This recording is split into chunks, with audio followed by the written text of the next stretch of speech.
ছোট ভাই তুমি এই গাছের উপরে উঠলা কেন বাবা? আব্বা তুমি নামো, এখান থেকে নামো বাবা। আস্তাগফিরুল্লাহ। নামো ভাই, এটা তো তামাশা। আপনারা এই যে আপনারা যারা ওয়াল ঘেঁষে বসছেন, ভাই আমার ভয় লাগতেছে, আপনি আরো পিছা। দয়া করে আপনারা সতর্ক থাকেন, কেউ কাউকে ধাক্কা দিও না। ছেলেরা সাবধান, দুষ্টামি করো না কোনোভাবে। তুমি আরো পিছায় বসো আব্বা, একটু পিছায় বসো।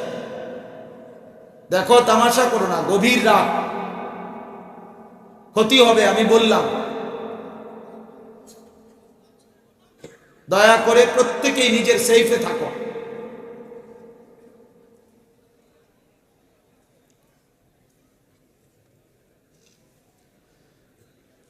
এটা যদি না হয় বাপ, পরিচিত বক্তা অপরিচিত বক্তা এগুলো আসলে কোনো বিষয় না। জনপ্রিয়তা, খ্যাতি, সুখ্যাতি, সুনাম, লোক বেশি লোক কম, খোদার কসম এতে আহামরি আখেরাতের কোনো ফায়দা না। দুনিয়াবি পদ পদবি যাদের দরকার তাদের লাগতে পারে না। আমি ব্যক্তিগতভাবে কোনো দলের প্রার্থী না, আমার কোনো মার্কা নাই, আমি কোনো মার্কার প্রচারণাও করি না, কোনো সময় না। আমি এটা বুঝিও না, এগুলা বুঝার দরকারও মনে করি না। এই জন্য আমার উদ্দেশ্য হলো এই কথা বলা যে প্রিয় ভাই, দিলের মধ্যে বিবেকের মধ্যে যেন অনুভূতি জাগে, আখেরাতের ফিকির আসে, এটাই তাহলে সার্থকতা। কোরআনুল কারীমের মধ্যে আল্লাহ তাআলা বলছেন, ওয়ালাকাদ ওয়াসালনা ইলাইহিমুল কাওলা লাআল্লাহুম ইয়াতাযাক্কারুন। আমি আল্লাহ তোমাদের কাছে আমার কথাগুলো বারবার পুনরাবৃত্তি করেছি যেন আমার বান্দারা উপদেশ গ্রহণ করতে পারে। আরবিতে বলা হয় তাওসিল, ওয়াসালনা অর্থ হইল একটি রশির সাথে আরো রশি, আরেকটা আরেকটা আরেকটা, এই পেঁচানো মিলানো যাতে করে মজবুত হয়, মোটা হয়, এটারে বলে তাওসিল। তো আল্লাহ এই কথাটা বলছে, ওয়ালাকাদ ওয়াসালনা, আমি আল্লাহ তাআলা আমার এই কোরআনের মধ্যে কথাগুলো বারবার বলছি, উদ্দেশ্য একটাই, যেন আমার বান্দারা উপদেশ গ্রহণ করতে পারে। তাওহীদের কথা, রিসালাতের কথা, আখিরাতের কথা আল্লাহ তাআলা বারবার বলছে। তাহলে বলতেছিলাম আল্লাহ তাআলা বলেন উদ্দেশ্য হলো, আমি বারবার বলছি ওয়াসালনা, তাওহীদের কথা, আল্লাহর প্রতি ঈমান, রাসূলুল্লাহ সাল্লাল্লাহু আলাইহি সাল্লামের কথা মেনে নেওয়া, আখিরাতকে নিজের জীবনে গ্রহণ করা। এই কথাই তিনটাই কোরআনে ঘুরে ঘুরে, তাওহীদ, রিসালাত, আখিরাত, এই তিন কথাই আল্লাহ তাআলা কোরআনে বারবার বলছেন।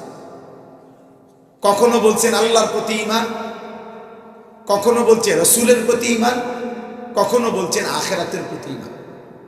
এই তিন কথাকে বিভিন্ন আঙ্গিকে, ঘটনা দিয়ে, পূর্ববর্তী বিভিন্ন জাতির ইতিহাস দিয়ে, আদেশ দিয়ে, নিষেধ দিয়ে, বিভিন্ন আঙ্গিকে আল্লাহর কুদরতের বর্ণনা দিয়ে আল্লাহ তাআলা বুঝাইতে চাইছে।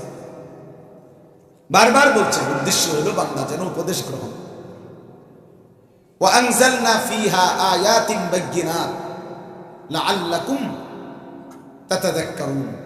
আল্লাহ তাআলা বলেন, আমি আল্লাহই কোরআনের আয়াতগুলো তোমাদের জন্য বিস্তারিত নাজিল করেছি, এক একটা কথা বিস্তারিত বলেছি। আয়াতিন বাইয়িনাত, কেন? আল্লাহ তাআলা বলেন যেন তোমরা উপদেশ গ্রহণ করতে পারো, উপদেশ গ্রহণ করতে পারো।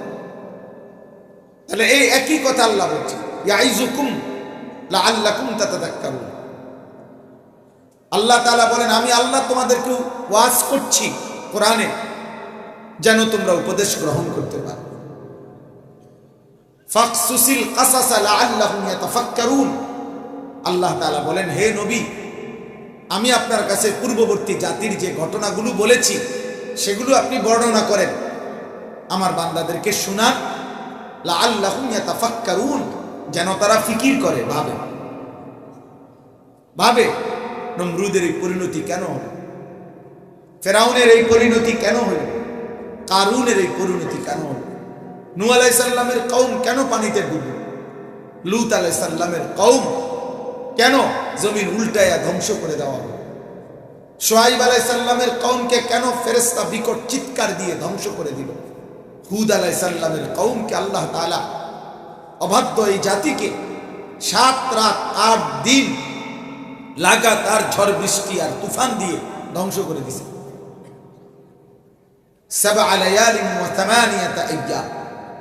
আল্লাহ বলেন তোমরা যেন ভাবো ভাবো আসহাবে কাহফের যুবকদের ঈমান নিয়ে ভাবো, ইউসুফ আলাইহিস সালামের চরিত্র নিয়ে ভাবো, মূসা আলাইহিস সালামের হিম্মত নিয়ে ভাবো, ইব্রাহিম আলাইহিস সালামের আল্লাহর প্রতি ঈমান নিয়ে ভাবো, ইসমাঈলের 12 বছর বয়সের কোরবানি করার মুহূর্তে তার বক্তব্য দেখে ভাবো।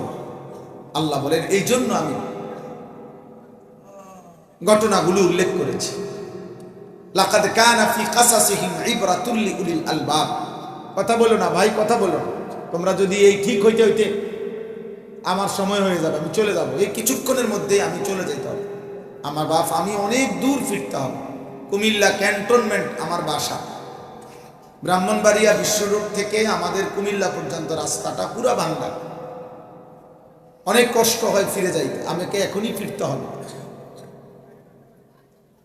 এই জন্য দয়া করে এই শুধু শুধু কেউ যদি নিজে নিজে কথা বলেন তাহলে এই সময়টা নষ্ট হলো, ফায়দা হলো।